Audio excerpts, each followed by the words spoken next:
Station on ABC, brought to you by GMC. We are professional grade. Eagles,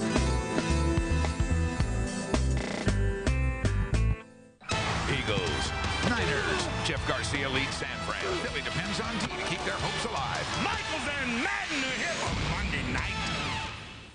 Someone on the inside is squealing on cops. Start looking somewhere else, because it wasn't us. Rats. You get in our face again, we're taking this outside. Everyone they love is under suspicion. Answer the question or I'm walking out the door. Who would betray another cop's trust? What is going on? Tell me. An all-new Blue, ABC Tuesday, 10/9 Central. Viewer discretion advised. This is the news leader, ABC 7 Eyewitness News. Tonight, maintenance work on the city's subway tracks is set to resume again following the recent deaths of 2 workers. And using elevators to escape danger, new research could take saving lives to new heights. Good evening, everyone. I'm Sandra Bookman. And I'm Tim Fleischer. Thanks for joining us. Continuing to review subway safety procedures, New York City Transit is resuming maintenance work in about an hour after having put it on hold yesterday. Well, this comes after a day-long emergency meeting between the MTA and transit union officials. Lucy Yang is live at the Canal Street station with the latest. Lucy. Tim, this is where the most recent accident claimed a worker's life. Both deaths are being investigated, but it will not stop track work from being resumed. Repairs are set to begin in about an hour, but this time with much more safety and safety guards for the workers' protection. That is until the Transit Authority and the union agree on a common middle ground that is both safe and cost-effective. After midnight tonight, maintenance work will resume on subway tracks. This after a weekend-long emergency halt while safety procedures were reviewed. No other mass transit system does what we do. We work 24 hours a day around live third rails and under direct train traffic. For 3 hours this afternoon, union reps and transit authority officials tangled over a tough topic: subway safety. This after 2 employees were killed last week. On Friday, Baby Kirian was installing caution lights at the Canal Street station when a northbound E train took his life. Just the day before, his colleague and friend, Joy Anthony, was on 96th Street and Broadway checking the signal lights when he was killed by a southbound number 3 express. The union complains they have been arguing for better safety guards, but it took 2 deaths to get someone to listen. The Transit Authority has now agreed, for instance, that any worker walking out onto the tracks shall be escorted by a flagger. The flagging protection allows the motorman, it signals the motorman that there is a work crew in the area, and it signals him to immediately slow the train down to 10 miles an hour. However, late tonight, the TA issued a statement which appears to go beyond that, yielding to the union their biggest demand, quote, "Full flagging procedures will remain in effect while we continue our discussions." Full flagging, we're told, means he stays the whole time workers are on the tracks, equipped also with a portable tripper, so the flagger can activate the brakes on an oncoming train. A double safety net, but at a cost. I'm sure they can find the money somewhere. Money can always be found, especially when it comes to human lives. I mean, you can't cut corners. It is not clear how long workers on the tracks will get the full protection of full flaggers. The union, of course, would like this to be permanent, but the Transit Authority is not committing, not just yet. It is the age-old battle of productivity, saving money versus protection, which usually costs money. Both sides are set to meet again tomorrow afternoon to continue their discussions, but of course adding a complex layer to all of this is the fact that both sides are already in negotiations. The union's contract is about to expire in a couple of weeks. We're live in Soho tonight. Lucy Yang, ABC 7 Eyewitness News. Lucy, thank you for the update.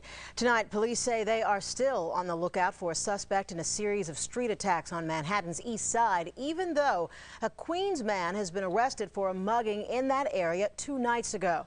Police believe Keith Foxworth punched a woman and stole her purse outside a building on East 95th Street Friday night. And while that fits the pattern of 7 other muggings in the area, investigators now say Foxworth is not a suspect in those attacks. Even though plans to close some firehouses as part of city budget cuts have been put on hold, the fire department may still suffer some losses. Now, the city's fire marshals have been targeted for reassignment. Lauren Glassberg has more on just how deep the cuts may be and why you should be concerned. Whether it's a blaze like the one 12 years ago at a Bronx nightclub that left 87 people dead, or a small fire, fire marshals are the ones who investigate and decide whether it was an accident or arson. Currently, there are 144 fire marshals and 36 supervising marshals in New York City. And now, news that 50 could be reassigned to regular firefighting duty, a move that would save the city money otherwise spent on overtime. The problem is that we don't have enough marshals to investigate all the fires we have right now. And if we reduce that number, I'm afraid that arson will become a big problem in the near future. Since 1994, the number of marshals is down by 100. Additionally, a task force set up to look into violations and hazards at nightclubs in 1990 was eliminated last year. The UFA says without the manpower, arsonists will have free rein. People believe that they can start fires and get away with it because we don't have enough marshals to investigate. We're going to end up with more arson fires, and in the long run, I think it costs the city money. And it could cost you, the business owner, tenant, or homeowner. If there are more fire claims, insurance industry analysts say the cost for insurance will go up. So, is this really the way to save the city money? The mayor's office says none of the options is preferable. Something has to give. This weekend, there was a little give when the plan to close 8 firehouses was temporarily tabled. City Council really went to bat for us, and we're very pleased that the priorities are with safety. Safety is really what it's all about. A Blue Ribbon Commission is considering the possibility of still closing some firehouses. And as for the fire marshals, if 50 are transferred to regular duty, the UFA says only 3 alarm fires or worse, as well as those that are suspicious or fatal, will be investigated. The fire commissioner was not available for comment. Lauren Glassberg, ABC 7 Eyewitness News. Tonight, the Bush administration is facing a couple of thorny issues in the war against terrorism.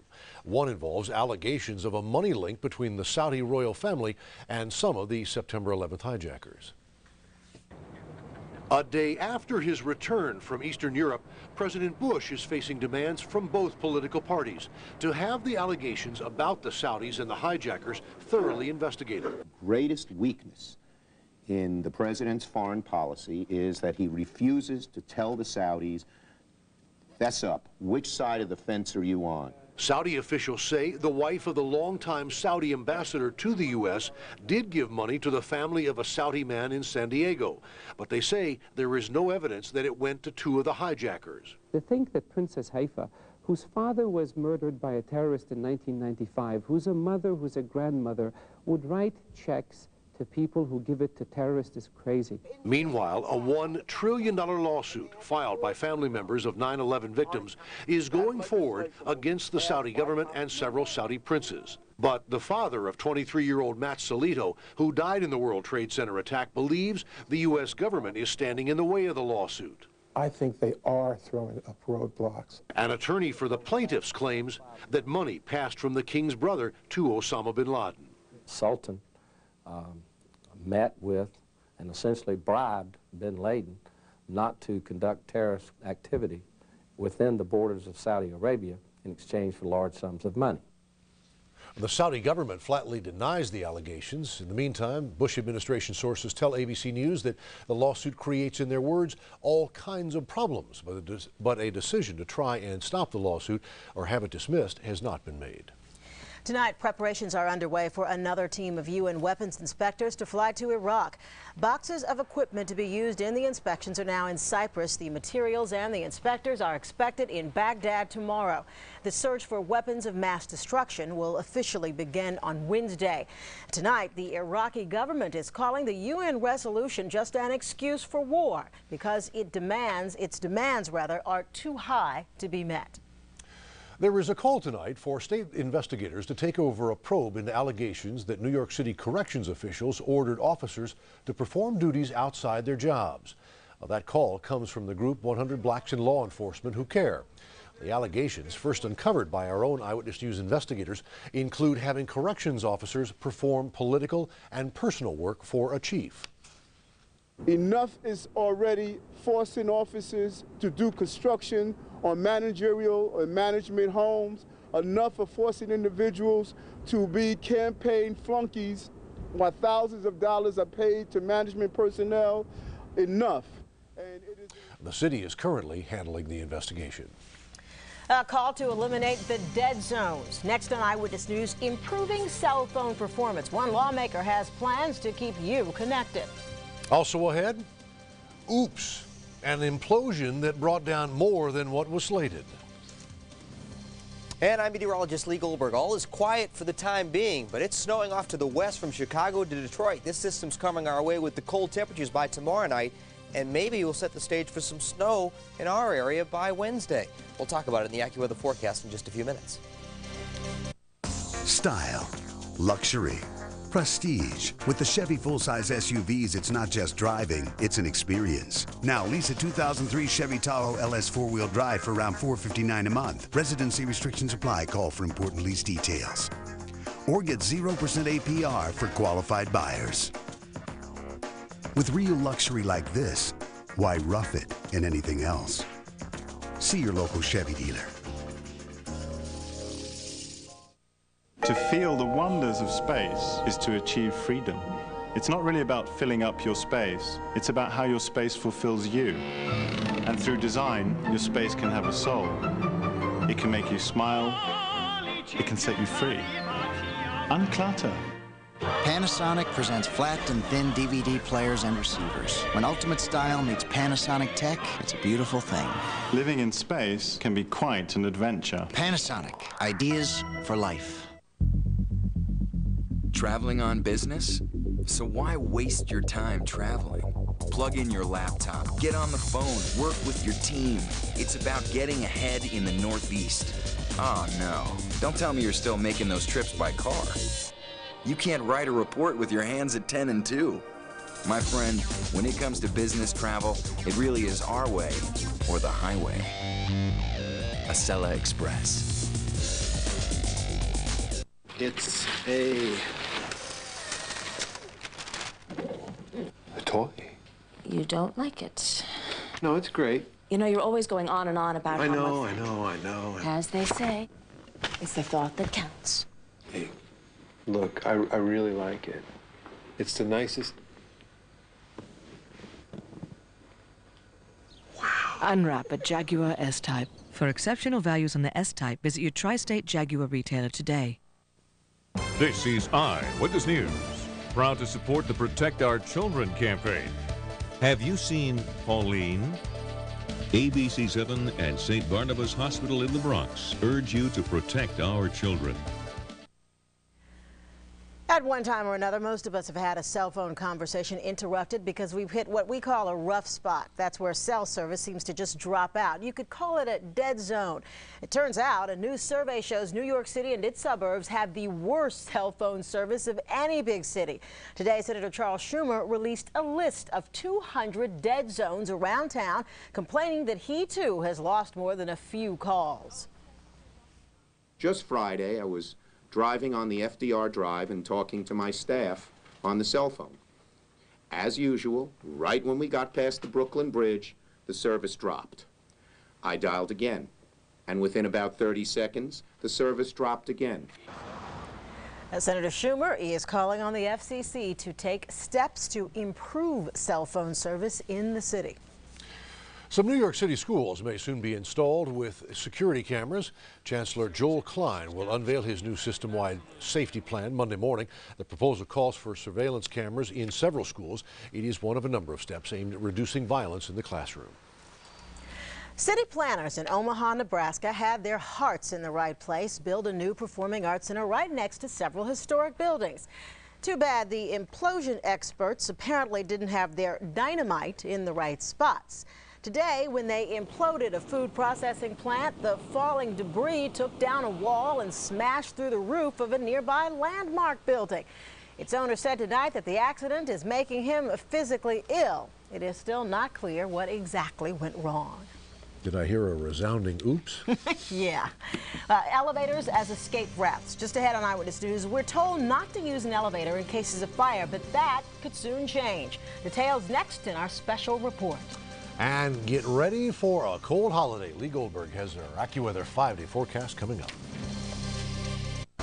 Monday on Eyewitness News this morning. Shortcuts through traffic that could save you up to an hour on your commute. Watch Eyewitness News this morning, Monday morning.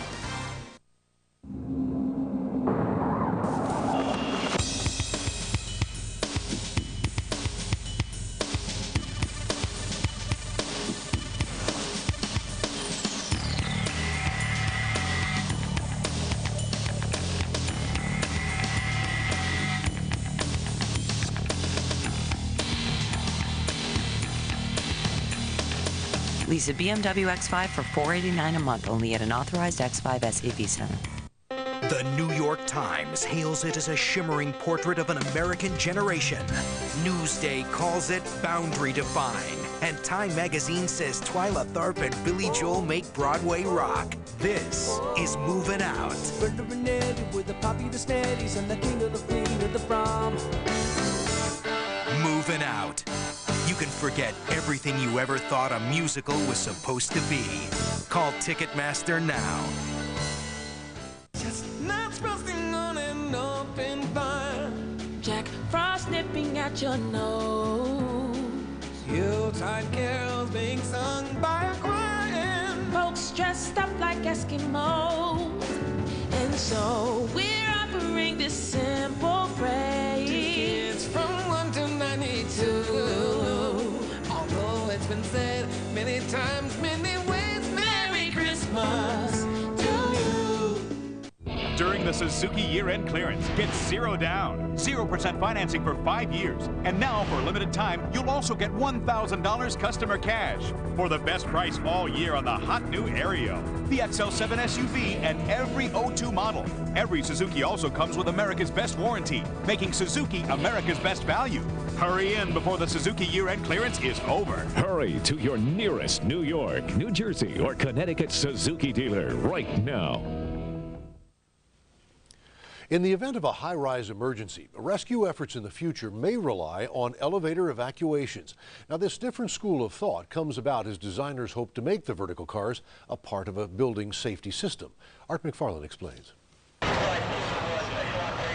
Thousands of people inside the Twin Towers were safely evacuated.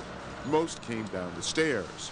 Pretty much things were organized. You know, everybody was in single file, we're going down. But at least a few evacuees actually came down on working elevators. The elevator system was built by the Otis Company. A small metal Otis trademark from World Trade was found in a salvage yard.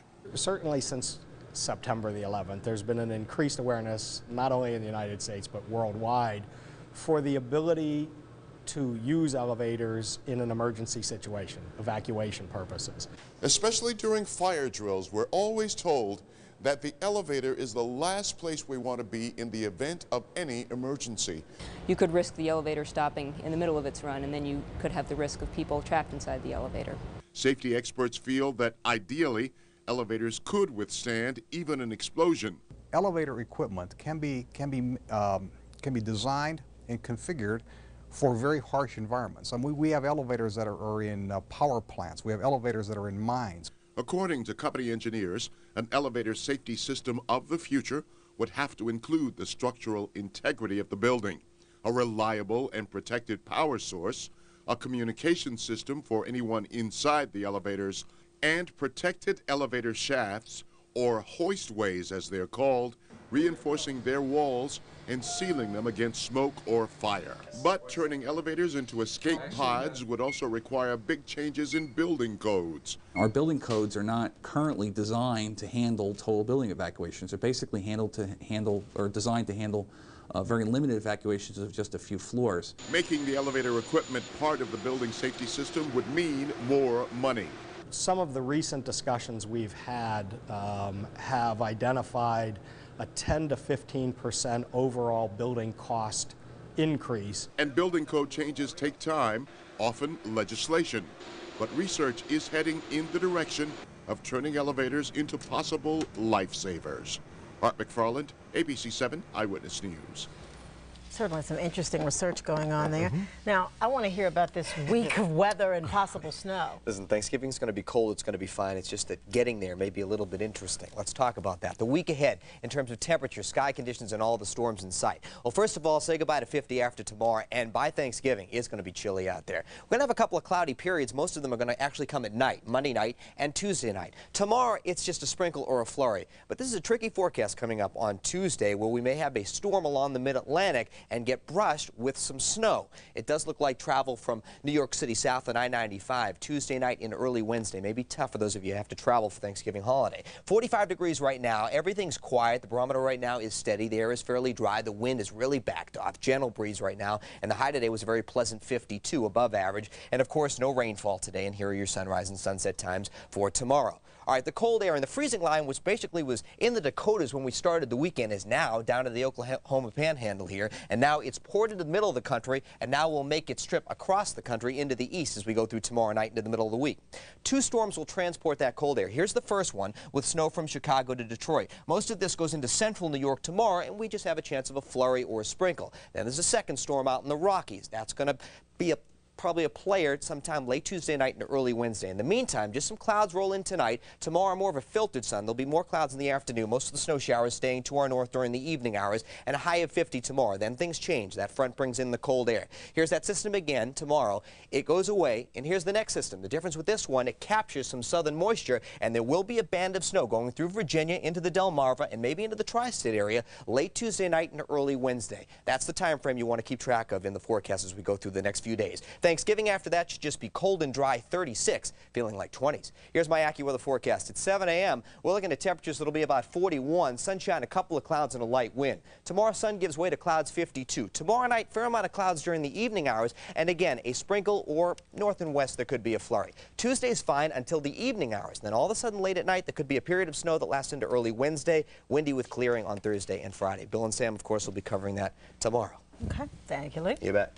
Marvell's talking football. And we have a tale of 2 football teams. The New York Jets continue to roll, but coming up on Eyewitness News, it's a different story for the Giants as they get humiliated in Houston.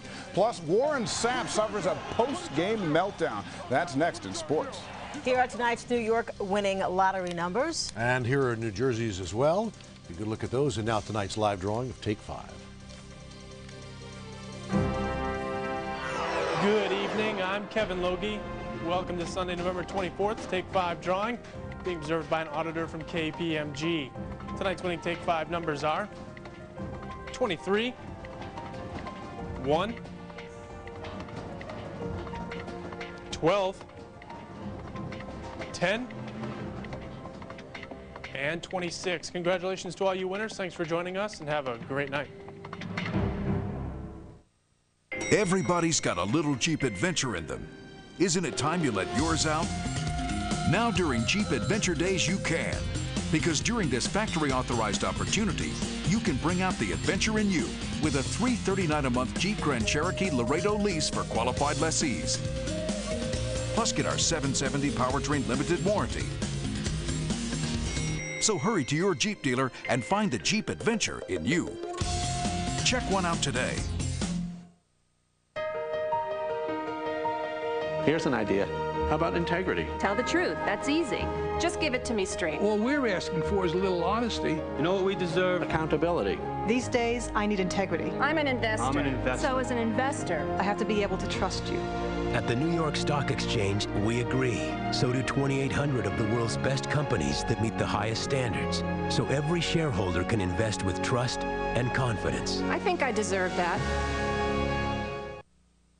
Closed captioning provided by your Lexus dealers. It's a brand new world with digital cable, with more choices than you've ever dreamed. Over 200 channels, all in brilliant digital picture and sound. And now, movies on demand, where you can order in an instant. You can even rewind, pause, and fast forward. And with high-speed internet access, you're always online, always connected. And the speed is unlike anything you've ever experienced. Call 1-800-OK-CABLE for a $9.95 connection. Digital cable, high-speed online. It's a brand new world. Ha-ha! Spider-Man! What's cracking, baby? Woo! Hey! Where you going, Spider-Man? Woo-hoo! Ha! You're getting the girl. Saving the day. Yeah! Go, Spider-Man! If they're into computer stuff, go to the one place that has it all. Like Spider-Man, the computer game. There's something fun for everyone at Best Buy. Go get him, Spider-Man, yeah! Style, luxury, Prestige. With the Chevy full-size SUVs, it's not just driving, it's an experience. Now, lease a 2003 Chevy Tahoe LS 4-wheel drive for around $459 a month. Residency restrictions apply. Call for important lease details. Or get 0% APR for qualified buyers. With real luxury like this, why rough it in anything else? See your local Chevy dealer.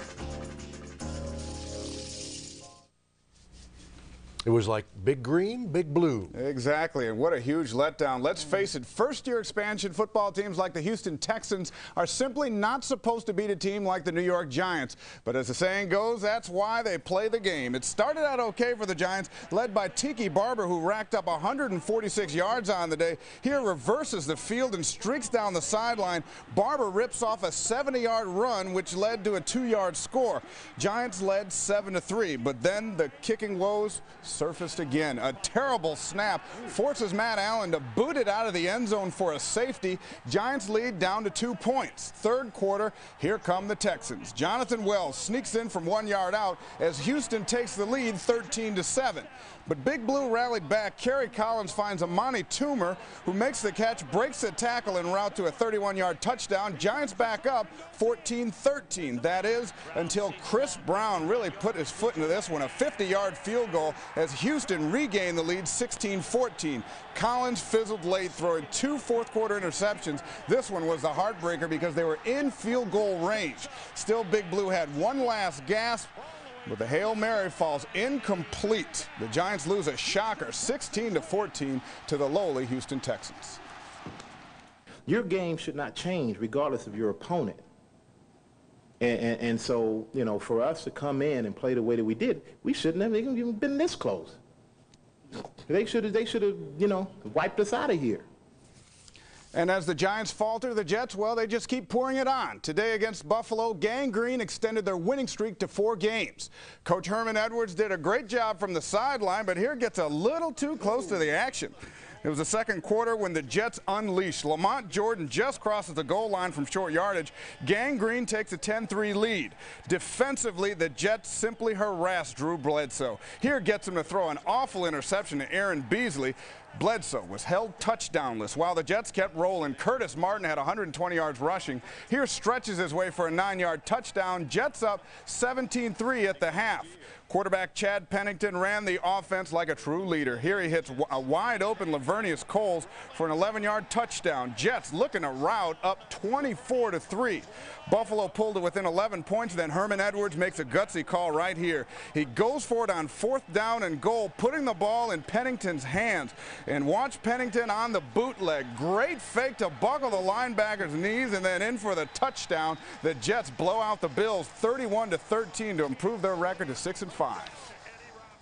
Our challenge is to keep our edge and to realize that we can't get complacent. We can't get satisfied with where we are because our goals are further ahead. That's what we're focused on, not the present, but the future.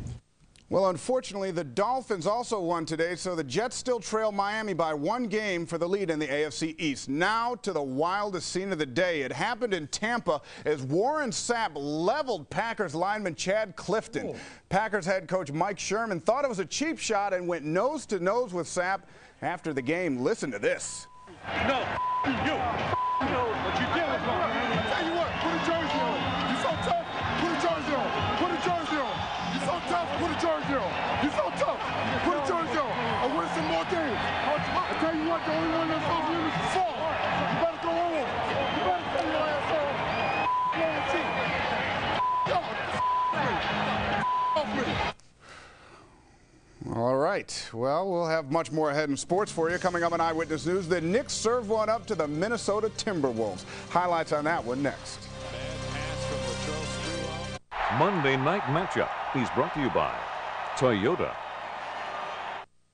Mount Everest at 17,000 feet. Muscles twitch, nerves fray, engine roars. The awe-inspiring new 4Runner with advanced technologies like Hill Start Assist Control, Downhill Assist Control, Torsen Center Differential, and X-Rea Sport Suspension. You find the obstacles, we'll help you conquer them.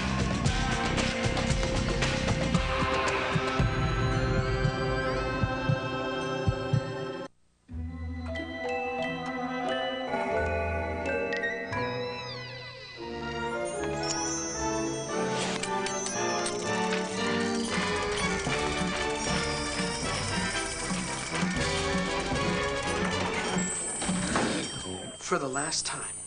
Just because we had a Smithfield ham for dinner doesn't mean it's Christmas. Now knock it off. Legendary Smithfield hams. Delicious any time of year.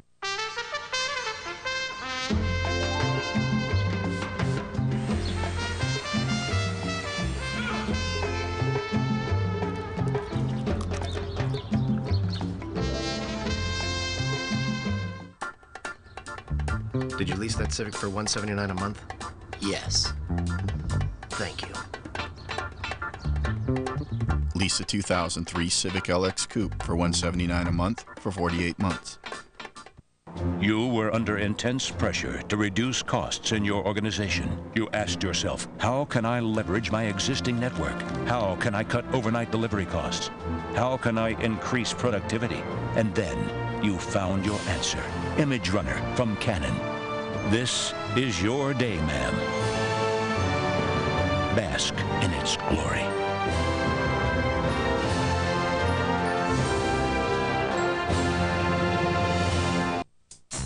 My name is Harley Earl, and I've come back to build you a great car. The spirit of this legendary designer lives on in Buick Rendezvous 2003. Commanding view of the road, ride of a luxury car, capabilities of an SUV. Current Buick GMAC lease customers can now lease a 2003 CX for around $279 a month. Call for details. See your nearest Buick dealer today. And welcome back. Well, if you think the Giants had it rough today, well, they can take solace in this. At least they're not the Knicks. Tonight at the Garden, it was another dismal outing. This one came at the hands of the Minnesota Timberwolves. Yankee legend Dave Winfield on hand to witness the entire debacle. The Knicks never led in this game. Kevin Garnett paved the way for Minnesota. There, the bucket and the foul, 25 points for Garnett. Knicks couldn't stop him. Allen Houston kept New York in this one. Here, fires from long range. Houston finished with a game-high 32 points. But turnovers really helped their cause, hurt their cause. Latrell Sprewell coughs it up. Garnett misses the alley-oop on the other end, but great hustle to just beat the buzzer. Wolves up 51-45 at the half. Second half, more of the same. Another Knicks miscue. This one leads to Anthony Peeler on the breakaway slam dunk. Knicks go down easily, 106-88. They're now 2-10 on the year. And finally tonight, let's look ahead to tomorrow. Monday night matchup coming at you. Monday night matchup. The Philadelphia Eagles begin life without quarterback Donovan McNabb on Monday night. He's out with a broken ankle, which should leave the door wide open for the 7-3 49ers to have their way with the wounded Birds. All my running friends are here for Monday night. And I'm Marvell Scott, and that's your sports. So kind of a high for the Jets and a low for the Giants. Way it looks. All right. And a continued low for the Knicks. Aye. Thanks, Marvell. That is the news from us for now. Thank you for joining us. I'm Sandra Bookman. For Sandra Lee, Marvell, and all of us here at Eyewitness News, I'm Tim Fleischer. We're back at 5 o'clock tomorrow morning. Go out and make it a good week.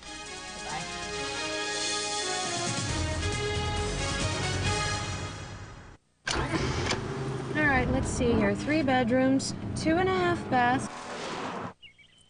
A real fixer-upper for artistic creative types. Formal dining room, a sweeping staircase. Oh, honey, a fireplace. Doesn't that sound fabulous?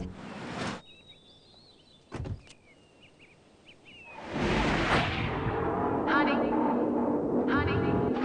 What do you think? We'll take it. The new 6-speed Acura CL Type S. When I first saw the name, I figured, oi. And then my wife said, you know, I heard from Gloria that it's terrific. Oh, I think the title is very catchy. You're in town. You're in town. And the Tony goes to John Rando. Greg Codish, you're in town.